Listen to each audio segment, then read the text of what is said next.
अयोध्या जी के सभी लोगों को मेरा प्रणाम।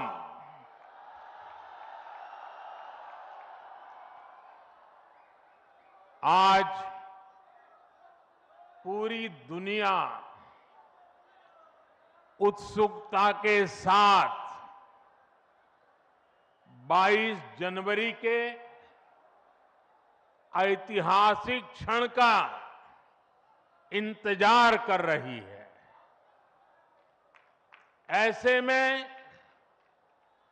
अयोध्या वासियों में ये उत्साह, ये उमंग बहुत स्वाभाविक है।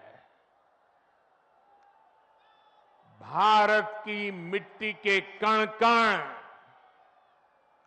और भारत के जन जन का मैं पुजारी हूं और मैं भी आपकी तरह उतना ही उत्सुक हूं। हम सभी का ये उत्साह, ये उमंग थोड़ी देर पहले अयोध्या की सड़कों पर भी पूरी तरह नजर आ रहा था। ऐसा लगता था कि पूरी अयोध्या नगरी ही सड़क पर उतर आई हो। इस प्यार, इस आशीर्वाद के लिए मैं आप सभी का हृदय से आभार व्यक्त करता हूं। मेरे साथ बोलिए, सियावर रामचंद्र की, सियावर रामचंद्र की, सियावर रामचंद्र की। उत्तर प्रदेश की गवर्नर आनंदीबेन पटेल, यहां के लोकप्रिय मुख्यमंत्री योगी आदित्यनाथ जी, मंत्रिमंडल में मेरे सहयोगी ज्योतिरादित्य जी, अश्विनी वैष्णव जी, वीके सिंह जी, उत्तर प्रदेश के deputy CM Keshav Prasad Maurya ji, Brajesh Pathak ji, UP सरकार के अन्य मंत्रीगण, सभी सांसद और विधायकगण और विशाल संख्या में आए मेरे परिवारजनों, देश के इतिहास में 30 दिसंबर की यह तारीख बहुत ही ऐतिहासिक रही है। आज के ही दिन 1943 में नेताजी सुभाष चंद्र बोस ने अंडमान में झंडा फहराकर भारत की आजादी का जयघोष किया था।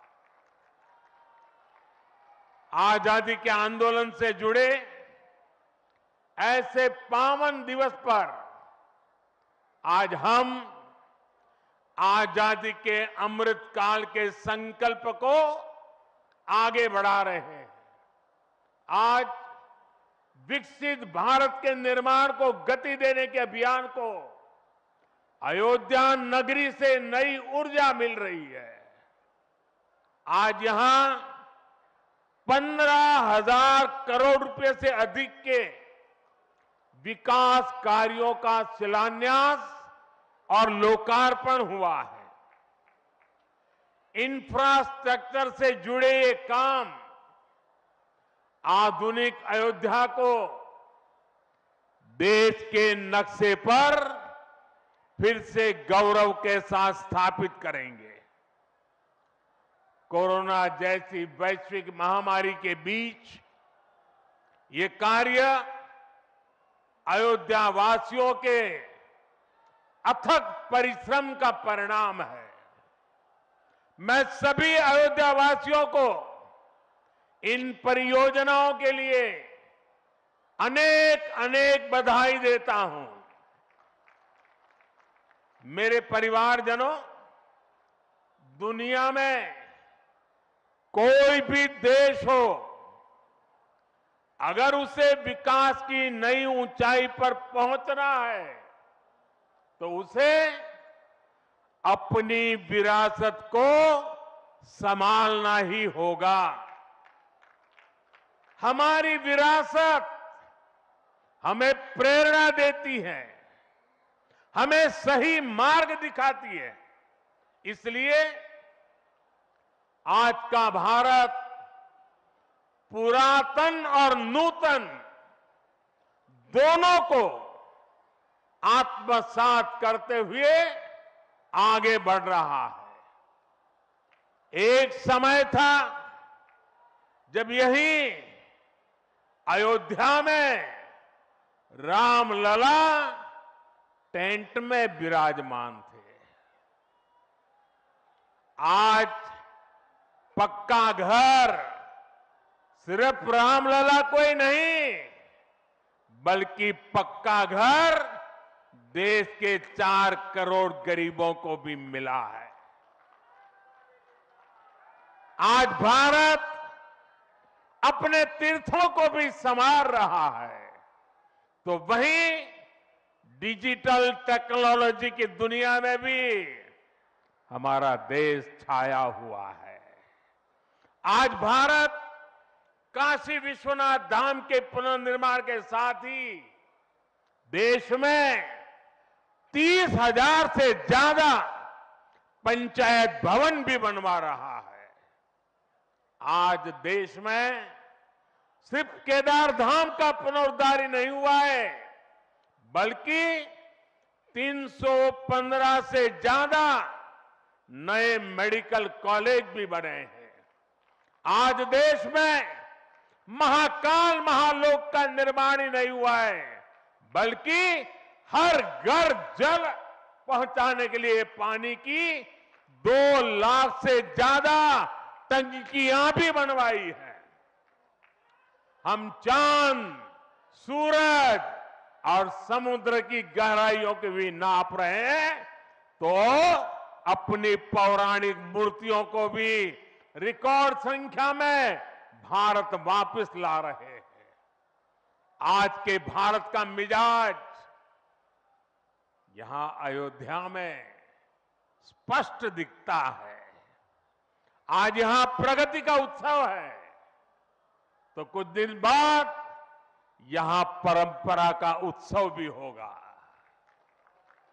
आज यहां विकास की भव्यता दिख रही है, तो कुछ दिनों बाद यहां विरासत की भव्यता और दिव्यता दिखने वाली है। यही तो भारत है। विकास और विरासत की यही साझा ताकत भारत को 21वीं सदी में सबसे आगे ले जाएगी। मेरे परिवारजनों, प्राचीन काल में अयोध्या नगरी कैसी थी, इसका वर्णन खुद महर्षि वाल्मीकि जी ने विस्तार से किया है। उन्होंने लिखा है, कोसलो नाम मुदितः स्फीतो जनपदो महान निविष्ट सरयू तीरे प्रभुत धन धान्यवान। अर्थात वाल्मीकि जी बताते हैं कि महान अयोध्यापुरी धन धान्य से परिपूर्ण थी, समृद्धि के शिखर पर थी और आनंद से भरी हुई थी। यानी अयोध्या में विज्ञान और वैराग्य तो था ही, उसका वैभव भी शिखर पर था। अयोध्या नगरी की उसी पुरातन पहचान को हमें आधुनिकता से जोड़कर वापस लाना है। साथियों, आने वाले समय में अयोध्या नगरी अवध क्षेत्र ही नहीं बल्कि पूरे यूपी के विकास को ये हमारी अयोध्या दिशा देने वाली है। अयोध्या में श्री राम का भव्य मंदिर बनने के बाद यहां आने वाले लोगों की संख्या में बहुत बड़ी वृद्धि होगी। इसे ध्यान में रखते हुए हमारी सरकार अयोध्या में हजारों करोड़ रुपयों के विकास कार्य करा रही है, अयोध्या को स्मार्ट बना रही है। आज अयोध्या में सड़कों का चौड़ीकरण हो रहा है, नए फुटपाथ बन रहे हैं, आज अयोध्या में नए फ्लाईओवर बन रहे हैं, नए पुल बन रहे हैं। अयोध्या को आसपास के जिलों से जोड़ने के लिए भी यातायात के साधनों को सुधारा जा रहा है। साथियों, आज मुझे अयोध्या धाम एयरपोर्ट और अयोध्या धाम रेलवे स्टेशन का लोकार्पण करने का सौभाग्य मिला है। मुझे खुशी है कि अयोध्या एयरपोर्ट का नाम महर्षि वाल्मीकि के नाम पर रखा गया है। महर्षि वाल्मीकि ने हमें रामायण के माध्यम से प्रभु श्री राम के कृतित्व से परिचित करवाया। महर्षि वाल्मीकि के लिए प्रभु श्री राम ने कहा था, तुम त्रिकालदर्शी मुनिनाथा, तुम त्रिकालदर्शी मुनिनाथा, विश्व बदर जिमी तुमरे हाथा। अर्थात हे मुनिनाथ, आप त्रिकालदर्शी हैं, संपूर्ण विश्व आपके लिए हथेली पर रखे हुए बेर के समान है। ऐसे त्रिकालदर्शी महर्षि वाल्मीकि जी के नाम पर अयोध्या धाम एयरपोर्ट का नाम इस एयरपोर्ट में आने वाले हर यात्री को धन्य करेगा। महर्षि वाल्मीकि द्वारा रचित रामायण वो ज्ञान मार्ग है जो हमें प्रभु श्री राम से जोड़ती है। आधुनिक भारत में महर्षि वाल्मीकि इंटरनेशनल एयरपोर्ट अयोध्या धाम हमें दिव्य भव्य नव्य राम मंदिर से जोड़ेगा। जो ये नया एयरपोर्ट बना है उसकी क्षमता हर साल 10 लाख यात्रियों को सेवा करने की क्षमता है। जब इस एयरपोर्ट के दूसरे चरण का काम भी पूरा हो जाएगा तो महर्षि वाल्मीकि इंटरनेशनल एयरपोर्ट पर हर साल 60 लाख यात्री आ जा सकेंगे। अभी अयोध्या धाम रेलवे स्टेशन पर हर रोज 10-15 हजार लोगों को उनकी सेवा करने की क्षमता है। स्टेशन का पूरा विकास होने के बाद अयोध्या धाम रेलवे स्टेशन पर हर रोज 60,000 लोग आ जा सकेंगे। साथियों, एयरपोर्ट, रेलवे स्टेशनों के अलावा आज यहां अनेक पथों का, मार्गों का भी लोकार्पण हुआ है। राम पथ, भक्ति पथ, धर्म पथ और श्री राम जन्मभूमि पथ से आवाजाही और सुगम होगी। अयोध्या में आज ही कार पार्किंग स्थलों का लोकार्पण किया गया है।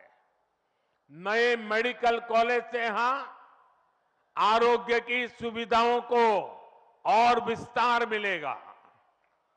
सरयू जी की निर्मलता बनी रहे, इसके लिए भी डबल इंजन सरकार पूरी तरह समर्पित है।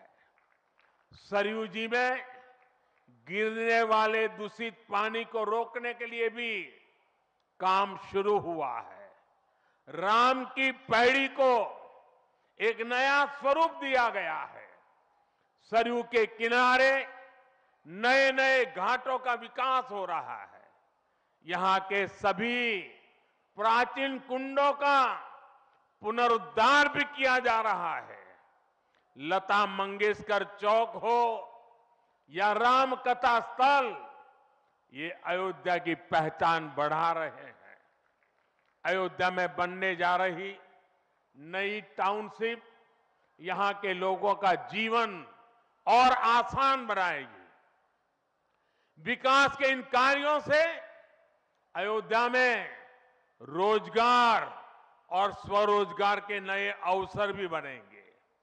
इससे यहां के टैक्सी वाले, रिक्शा वाले, होटल वाले, ढाबे वाले, प्रसाद वाले, फूल बेचने वाले, पूजा का सामग्री बेचने वाले, हमारे छोटे मोटे दुकानदार भाई, सभी की आय बढ़ेगी। मेरे परिवारजनों, आज यहां आधुनिक रेलवे के निर्माण की तरफ एक और बड़ा कदम देश ने उठाया है। वंदे भारत और नमो भारत के बाद आज एक और आधुनिक ट्रेन देश को मिली है। इस नई ट्रेन सीरीज का नाम अमृत भारत ट्रेन रखा गया है। वंदे भारत, नमो भारत और अमृत भारत ट्रेनों की ये त्रिशक्ति भारतीय रेलवे का कायाकल्प करने जा रही है। इससे बड़ी खुशी की बात क्या हो सकती है कि पहली अमृत भारत ट्रेन अयोध्या से गुजर रही है। Delhi Darbhanga Amrit Bharat express train Delhi, UP, Bihar के लोगों की यात्रा को आधुनिक बनाएगी। इससे बिहार के लोगों के लिए भव्य राम मंदिर में विराजने जा रहे रामलला के दर्शन को और सुगम बनाएगी। ये आधुनिक अमृत भारत एक्सप्रेस ट्रेन विशेष रूप से हमारे गरीब परिवार, हमारे श्रमिक साथियों को बहुत मदद करेगी। श्री रामचरितमानस में गोस्वामी तुलसीदास जी ने कहा है, परहित सरिस धर्म नहीं भाई, पर पीड़ा सम नहीं अदमाई। अर्थात दूसरों की सेवा करने से बड़ा और कोई धर्म, कोई और कर्तव्य नहीं है। आधुनिक अमृत भारत ट्रेनें गरीब की सेवा इसी भावना से ही शुरू की गई है। जो लोग अपने काम के कारण अक्सर लंबी दूरी का सफर करते हैं, जिनकी उतनी आमदनी नहीं है, वे भी आधुनिक सुविधाओं और आरामदायक सफर के हकदार हैं। गरीब के जीवन की भी गरिमा है। इसी ध्येय के साथ इन ट्रेनों को डिजाइन किया गया है। आज ही पश्चिम बंगाल और कर्नाटका के साथियों को भी उनके राज्य की पहली अमृत भारत एक्सप्रेस ट्रेन मिली है। मैं इन राज्यों को भी अमृत भारत ट्रेनों की बधाई दूंगा। मेरे परिवारजनों, विकास और विरासत को जोड़ने में वंदे भारत एक्सप्रेस बहुत बड़ी भूमिका निभा रही है।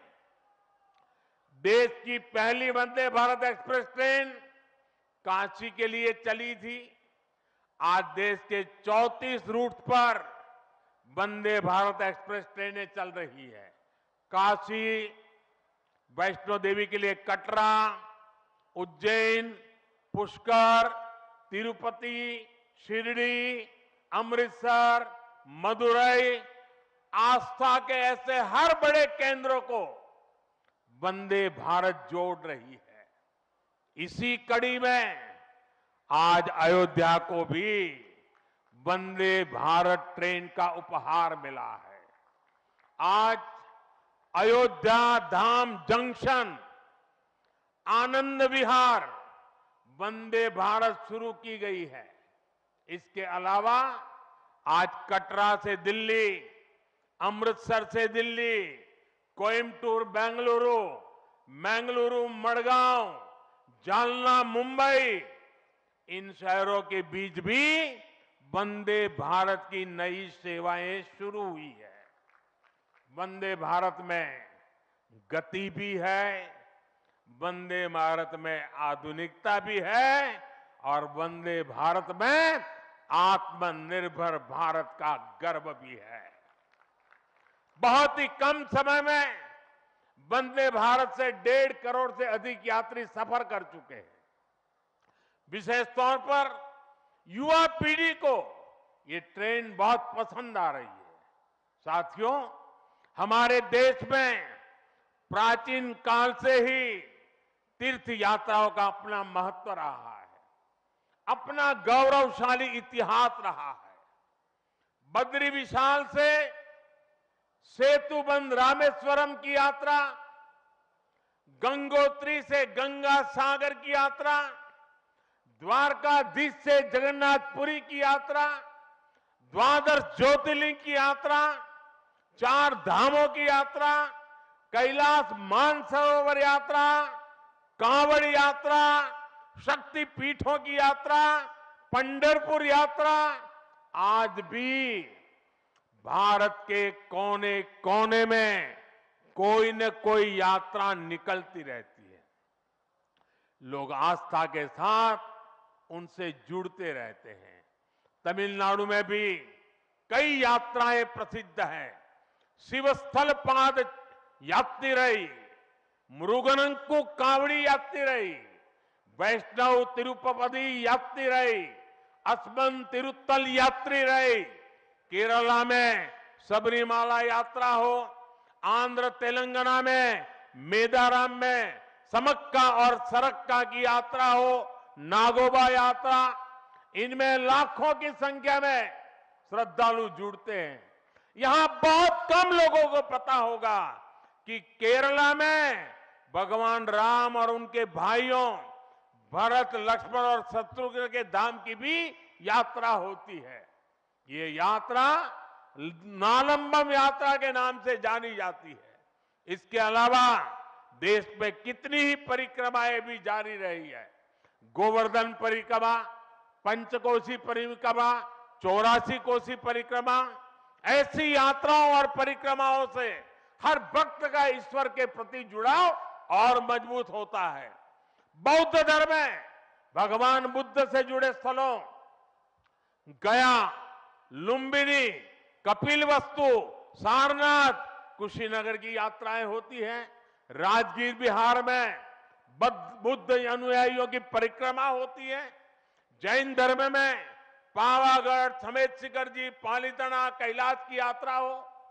सिखों के लिए पंच तख्त यात्रा और गुरुधाम यात्रा हो। अरुणाचल प्रदेश में नॉर्थ ईस्ट से परशुराम कुंड की विशाल यात्रा हो।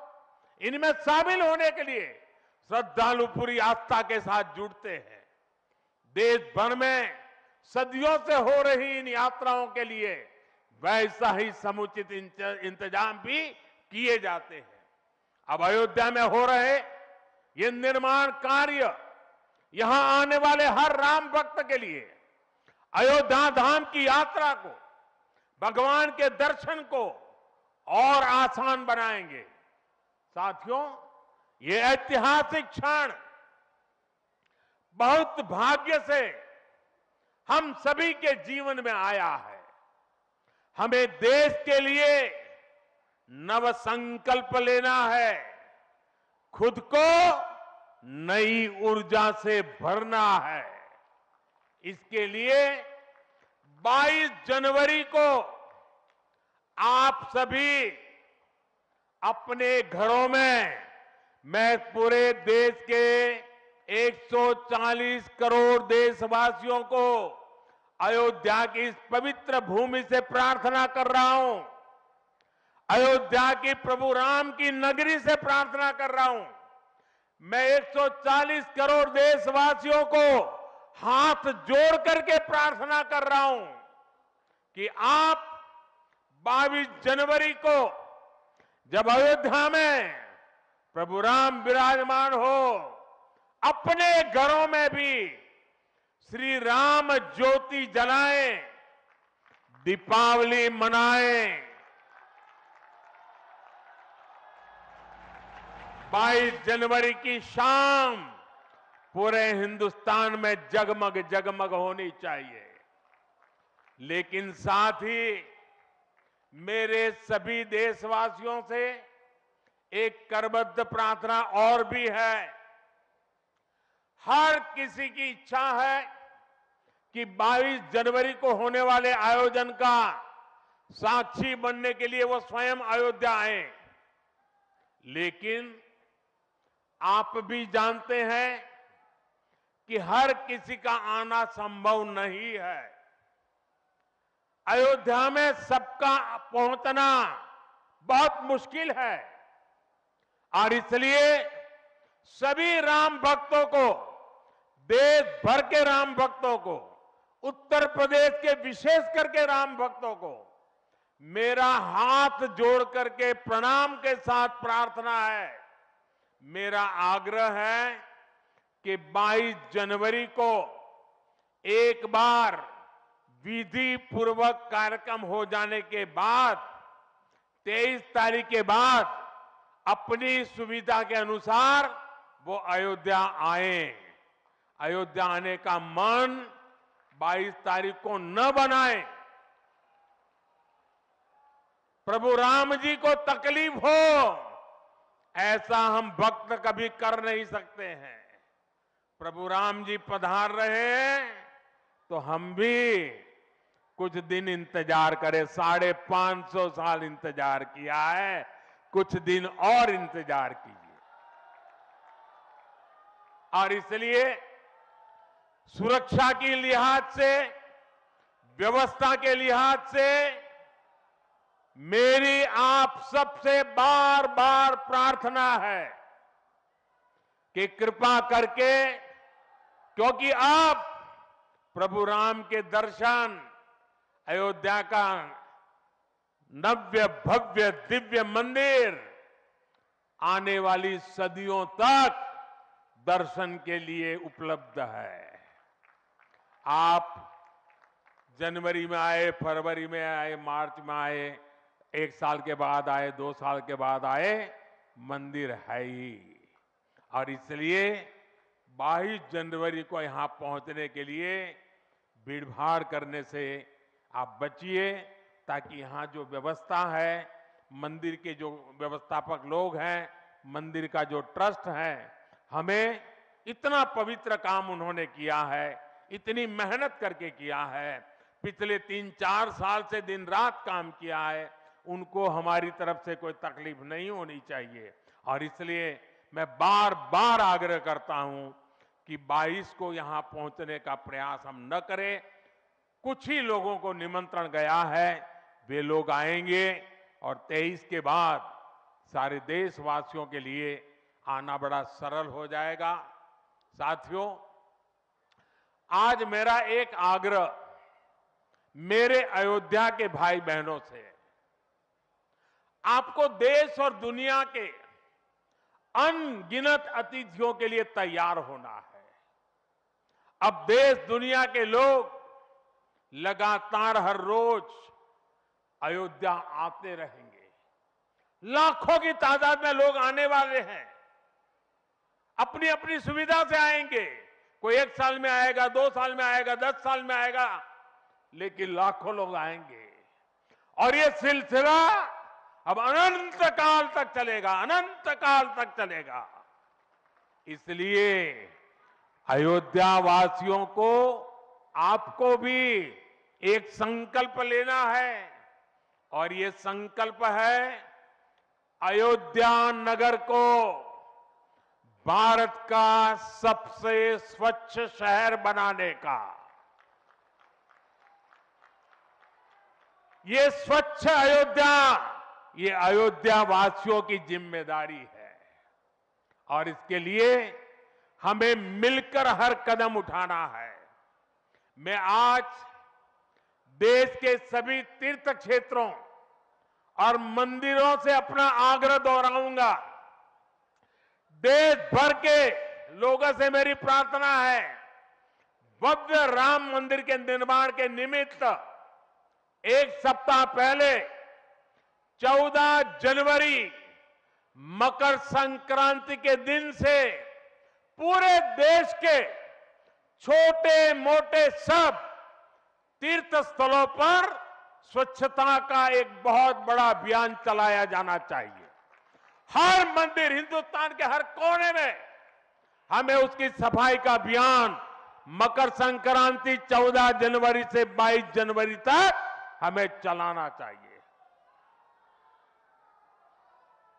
प्रभु राम पूरे देश के हैं और प्रभु राम जी जब आ रहे हैं तो हमारा एक भी मंदिर, हमारा एक भी तीर्थ क्षेत्र उसका और उसके परिसर के इलाके का अस्वच्छ नहीं होना चाहिए, गंदगी नहीं होना चाहिए।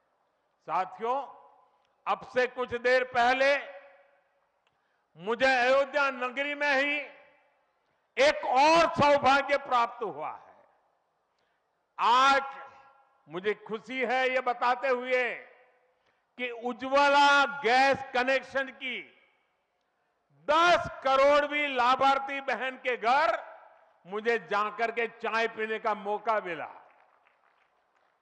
जब 1 मई 2016 को हमने यूपी के बलिया से उज्ज्वला योजना शुरू की थी तो कोई कल्पना भी नहीं कर सकता था कि ये योजना सफलता की इस ऊंचाई पर पहुंचेगी।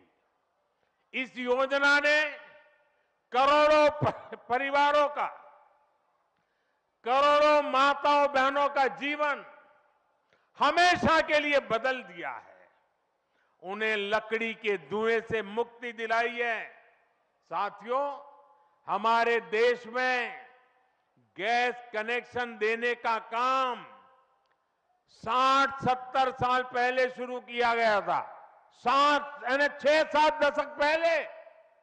लेकिन 2014 तक हालत ये थी कि 50-55 साल में सिर्फ 14 करोड़ गैस कनेक्शन ही दिए जा चुके थे, यानी 5 दशक में 14 करोड़, जबकि हमारी सरकार ने 1 दशक में 18 करोड़ नए गैस कनेक्शन दिए हैं। और इस 18 करोड़ में 10 करोड़ गैस कनेक्शन मुफ्त में दिए गए हैं